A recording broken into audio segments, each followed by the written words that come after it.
Kalau hatimu sempit sesempit gelas ini, maka masalah sekecil apapun akan selalu menghadirkan kesulitan seperti engkau menelan garam tadi. Kalau ada yang sedang merasakan itu, yakinlah, kata Allah, pada saat itu sesungguhnya Allah sedang mengangkat derajatnya dan meningkatkan kualitas hidupnya untuk mencapai sesuatu yang istimewa yang belum pernah diraihnya. Saya pasti bisa menjalaninya. Mustahil saya diuji kalau nggak mampu menjalaninya. Selanjutnya, biarkan Allah menetapkan apa yang menjadi bagian dari maslahat kehidupan kita.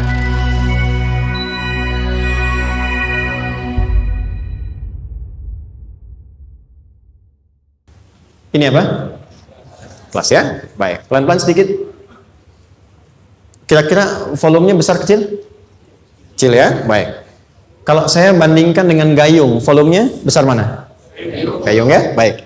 Kalau ini saya perlebar, sehingga bisa memasukkan apapun ke dalamnya, itu bahasa Arabnya disebut dengan insyirah namanya. Jelas?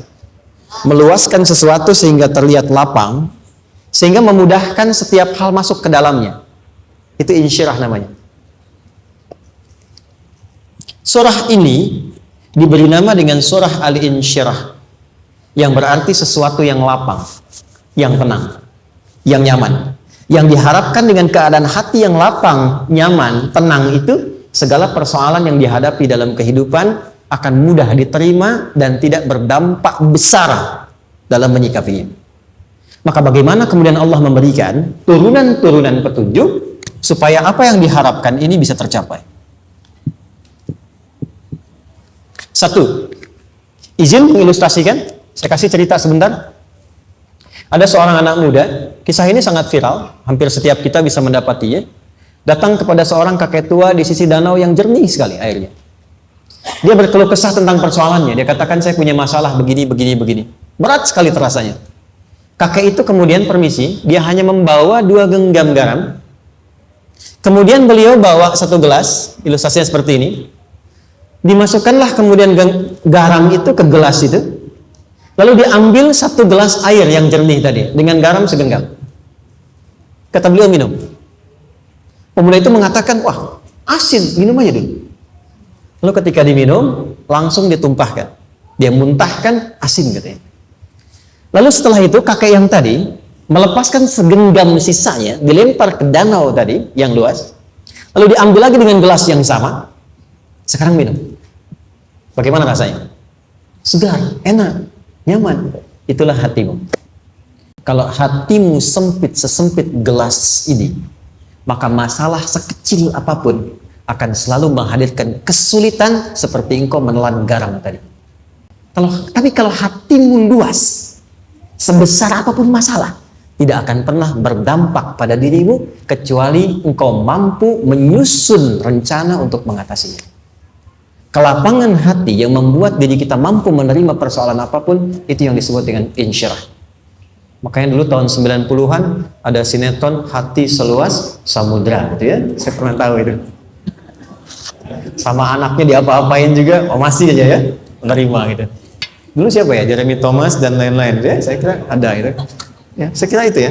Saya pernah lihat sejenak ya. Saya jarang-jarang nonton itu. Pernah lihat aja. Perhatikan baik-baik. 1, saya agak cepat. Ini ditafsir langsung turun Al-Insyirah. Yang pertama, alam nashrah laka sadrak wa wada'na anka wizrak alladhi anqadha dhahrak. Tahan sampai sini dulu, 3 ayat. Saya mulai dari ayat kedua dan ketiga. Perhatikan baik-baik. Wa wada'na anka wizrak alladhi anqadha dhahrak.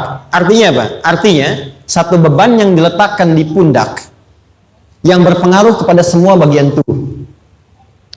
Kita pernah melakukan atau melihat yang angkat beban ya? Beban kan semakin berat diangkat, semakin terasa ke bagian-bagian tubuh ya, ke semuanya. Nah, itu namanya wizrak alladzi anqadha dhahrak. Beban yang dipikul yang berat sekali sampai semua merasa. Makanya jadi satu ungkapan dengan mengatakan dia sedang memikul beban yang sangat berat. Sampai kepalanya pusing, tidur nggak nyaman, miring kanan, miring kiri. Itu namanya ya alladzi anqadha dhahrak. 1. Saya percepat, akan ada satu masa dalam hidup setiap hamba merasakan satu persoalan yang seakan-akan beban berat yang dipikul sampai merasa kesulitan dari ujung kepala sampai ujung kaki. Siapapun itu. Jujur ya, setiap kita tanyakan pada diri sendiri. Setiap kita yang ada di sini, saya yakin pasti pernah atau bahkan akan mengalami satu peristiwa yang merasakan beban berat sampai seakan-akan ujung kepala sampai ujung kaki merasakan sakitnya. Ada yang sudah mengalami atau bahkan nanti akan ada yang melalui. Perhatikan baik-baik. Teruskan ayatnya. Wa rafa'na laka. Perhatikan. Kalau ada yang sedang merasakan itu, yakinlah kata Allah, pada saat itu sesungguhnya Allah sedang mengangkat derajatnya dan meningkatkan kualitas hidupnya untuk mencapai sesuatu yang istimewa yang belum pernah diraihnya. Dari sini kita buat persamaan. Ujian. Tadi kan? Berbanding lurus dengan harapan. Banding lurus dengan solusi nanti pada akhirnya. Fokus. Lulus di sini, insya Allah setiap persoalan akan lebih mudah untuk diatasi. Ujian, seberat apapun yang sedang kita alami, tidak akan pernah diberikan kepada kita oleh Allah, kecuali ternyata hikmahnya untuk mengabulkan harapan-harapan besar yang sebetulnya kita mintakan. Jujur ya, setiap kita kan sering punya permohonan ya, sering berdoa ya, ya Allah minta ini, minta itu, minta ini, minta itu, gitu kan? Nah, cara Allah mengabulkan harapan kita itu, yang pertama, jalurnya lewat ujian. Karena semua kesuksesan itu, desain dasarnya adalah melewati ujian. Coba, anak-anak kita yang sedang sekolah itu, apa mungkin diwisuda dengan penuh kebahagiaan kalau nggak mengalami ujian? Hah? Lewat ujian dulu kan? Dia belajar dulu, ujian dulu, ngatasin soal dulu, lulus, baru wisuda. Apakah mungkin akan dapat IPK 4 yang diharapkan kalau tidak mengalami ujian? Belajar dulu, ya kan? Ada waktu, sempat dia bangun malam, siang, dan seterusnya, belajar, keringat, dan sebagainya, baru bahagia kan? Dan ternyata belajar itu untuk diwisuda. Sebab kalau kita tidak belajar, mustahil dapat wisuda. Kalau tidak lewat ujian, mustahil dapat ijazah. Karena ternyata harapan itu, hukum dasarnya dalam berkehidupan, bisa diraih dengan melewati ujian. Ini poinnya. Jadi mohon, kalau sedang mengalami sebuah peristiwa, dan kita harus menghadapi itu, coba renungkan. Sebetulnya pernah berdoa apa sampai kita mengalami itu, sehingga dengan jalan itulah sebetulnya Allah ingin mengabulkan harapan yang dulu pernah kita mintakan. Jelas? Oke, satu. Yuk, turunkan rumusnya pelan-pelan. Quran surah kedua ayat 286. Ini kesini dulu, baru nanti kita balik lagi. 2 Al-Baqarah ayat 286. La yukallifullahu nafsan illa wus'aha. Tahan sampai sini. Lihat baik-baik. Hukum yang pertama. Hukum pertama. Allah tidak mungkin menguji seorang hamba di luar batas kemampuannya. Jadi kaidah yang pertama tadi, kalau kita sedang diuji, sebetulnya ada harapan dan doa yang pernah kita mohonkan dan Allah ingin mengabulkan itu, jalan pertamanya adalah ujian.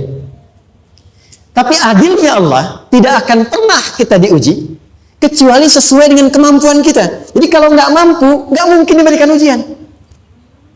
Ingat ya, kalau tidak mampu, tidak mungkin diberikan ujian. Artinya harapan yang kita mohonkan pun akan sesuai dengan kemampuan kita. Jadi kalau kita minta sesuatu nggak mungkin bisa menggunakannya, nggak akan dikasih. Nah, balik ke sini untuk memberikan ketenangan kepada hati kita. Kalau sedang menerima persoalan, setelah kita mengatakan, oh ini mungkin ada harapan yang ingin saya dapatkan, jalannya lewat sini. Untuk memberikan ketenangan kepada hati, begitu persoalannya tiba, langsung katakan pada diri kita, saya pasti bisa menjalaninya. Mustahil saya diuji kalau nggak mampu menjalaninya. Itu bahasa singkatnya. Ingat ya, kalau ingin mudah menyelesaikan persoalan, kata Quran, setiap ada ujian, langsung katakan pada hati kita, insya Allah bisa. Nggak mungkin saya diuji kalau saya nggak sanggup. Jelas? Dan tanamkan itu pada hati yang paling dalam. Ini nggak mudah. Kalau cuma disimpan di pikiran, jadi beban. Tapi kalau Anda tanamkan dalam hati, seberat apapun masalahnya, pasti saya sanggup, pasti saya bisa. Pernah lihat dulu ada acara 90-an Benteng Hattori?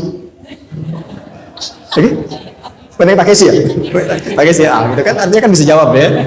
Tahu Ninja Hattori mendaki gunung lewati lembah ya tahu ya. Songgoku songgohan apa? Saya tahu itu. Songgoku Kamehameha Piccolo itu yang nulisnya Suzuki Watanabe saya tahu itu.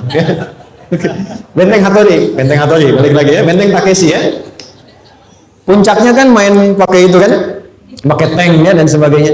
Tapi pernah ingat gak satu episodenya itu? Begitu akan bertarung, kan selalu ada motivator di sampingnya itu mengatakan, ayo kamu bisa, gitu kan? Wah, namanya. Dia nggak ngaji Quran tuh, kita punya ayatnya. Pernah nggak? Buka lagi ya dulu ya. Oke. Korea, kenapa bisa nyusul Jepang? Salah satunya, waktu Jepang itu maju, setiap di Korea itu ditanamkan dari mulai anak-anak TK-nya. Kita harus lebih daripada Jepang. Sejak anak-anaknya TK. Sejak anak-anaknya TK. Itu ditanamkan betul. Kita bisa, kita dari TK. Sehingga ketika di sana bikin Honda, sini Hyundai. Hyundai kan dibacanya Hyundai. Ya kan? Sana Honda, sini Hyundai gitu. Di apapun yang dibuat Jepang, Korea harus lebih unggul. Itu ditanamkan dari awal. Bisa. Kita itu sekarang punya ayatnya. Jadi kalau sedang punya masalah seberat apapun, katakan pada diri kita, insya Allah bisa. Gak mungkin diuji kalau nggak sanggup. Bisa insya Allah. Bisa. Kenapa mah? Bisa. Jelas? Oke. Sudah di situ teruskan. Lanjutkan. Warafa'na laka dzikra. Teruskan. Fa inna ma'al usri. Ini poin terbesarnya. Fa inna ma'al usri yusra. Fa huruf yang menunjukkan sesuatu berlangsung dengan cepat. Inna di ilmu nahwunya berbunyi begini di gramatikal bahasa Arab. Harfun nasbin wa taukidin. Tansibul isma wa tarfa'ul khabara. Mabniyun 'alal fathi la mahalla lahu min al-i'rab. Paham? Tidak. Inna huruf yang digunakan untuk menguatkan informasi agar ditancapkan ke dalam hati sekuat-kuatnya dan jangan pernah ragu. Jadi kalau orang Arab itu nancapkan tongkat begini dan kuat, tidak goyah, itu nasab namanya. Nasabar rajula asahu fil ardi. Inna ini harfu nasab. Jadi kalau ada di Quran dibuka informasinya dengan inna, maksudnya begini, hei, tancapkan informasi dalam hatimu dengan kuat, jangan pernah ragu. Yakinkan pada dirimu. Apa yang harus diyakinkan? Ma'al usri yusra. Inna ma'al usri yusra. Usrun sama dengan yusrun. Mari ke sini. Oke. Apa artinya usrun? Sulit. Oke. Sulit itu ada dua. Ada sa'bun, ada usrun. Kalau kesulitan yang relatif, kata si A sulit, si B mudah, itu sa'bun namanya. Contoh, kata si fulan, bahasa Jepang susah. Padahal kata yang lain tidak. Saya ke Jepang, anak-anak kecil begini bisa bahasa Jepang gitu ya. Bagi mereka mudah gitu ya. Saking mudahnya gitu. Atau shiwa gitu. Anak-anak kecil, bagi mereka mudah, bagi kita belum tentu. Itu sa'bah. Inna lughatal yamaniyah sa'bah. Relatif. Tapi kalau kesulitan yang sifatnya mutlak, semua orang mengatakan sulit. Maaf, bawa mobil, sulit atau mudah? Bukan mengendarai ya, bawa mobil, bawa. Sulit ya?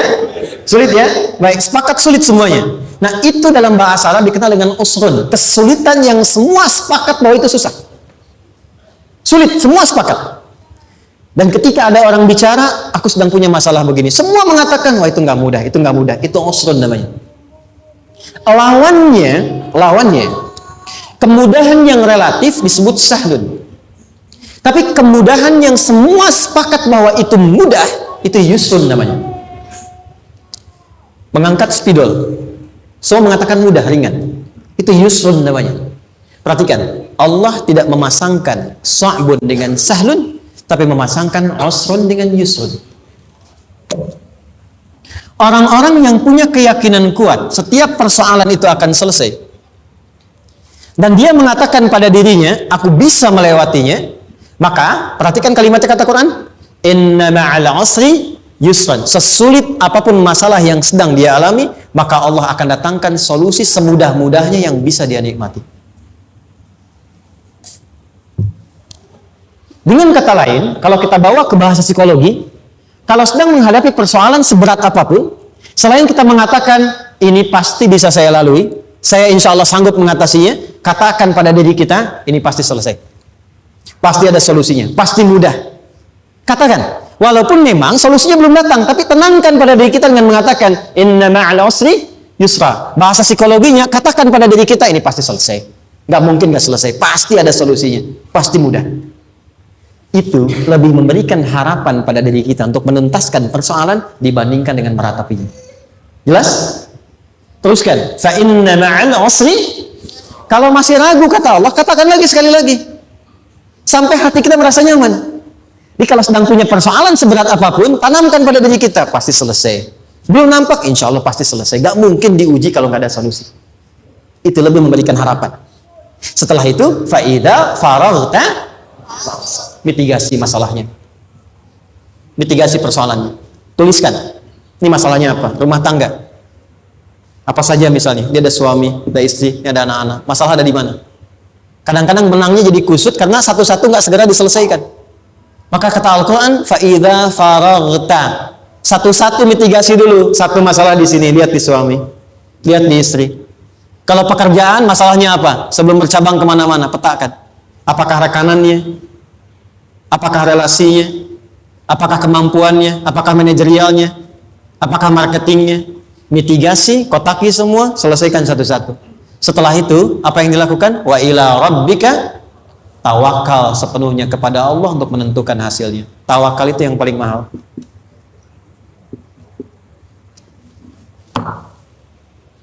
Anda kalau nggak punya kepasrahan, stres. Karena selalu memikirkan apa yang mau dikerjakan dan selalu orientasi pada hasil. Kita punya tawakal. Kalau kita mampu menyerahkan sesuatu, gini. Di sini ada orang yang paling jago misalnya main basket. Ada pertandingan basket. Begitu dibuka, udah tim musyawarah serahkan aja pada si fulan. Kan? Dia yang paling jago, ya? Bukankah dengan menyerahkan itu bukan hanya kita berikan sebuah tugas, ya kan? Tapi dengan itu ada kelapangan tersendiri kan? Yakinlah sukses, ini paling hebat. Pernah ada perasaan begitu? Sekarang, siapa yang paling mampu menguasai? Siapa yang paling hebat menyelesaikan segala hal? Siapa yang punya segalanya? Bukankah Allah? Orang-orang yang punya tingkat tawakal yang tinggi, maka satu, dia akan lebih stabil keadaan mentalnya dan tidak akan pernah gelisah dengan kekecewaan. Nggak ada kecewa. Karena tawakal itu kalau sudah kepasrahan pasti menerima hasil. Kalau sudah tawakal, terserah Allah tetapkan apa saja. Mau dapat sekarang, dapat besok, dapat nanti.